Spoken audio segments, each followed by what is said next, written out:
How to change country on Amazon Prime Video.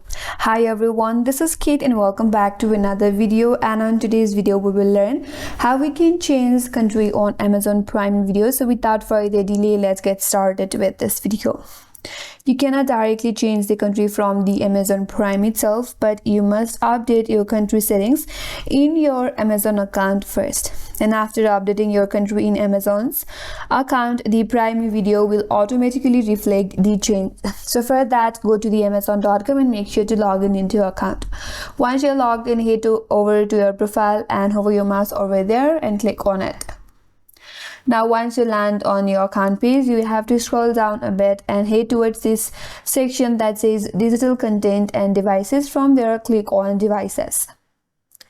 After that, head towards this menu bar at the top. There is this preferences section. You have to click on it.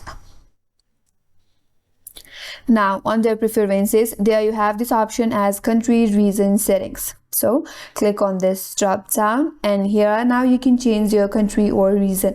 Click on change and then select your preferred, or from here you have to change your country. Click on this drop down, now change your country. After that, click on update, and once you have done that, the Prime Video will automatically reflect the change. So that's the way to change country on your Amazon Prime Video. And that's all for today's video. Hope this video was helpful, and if you're new to our channel, consider subscribing. Thanks for watching and stay tuned for more videos.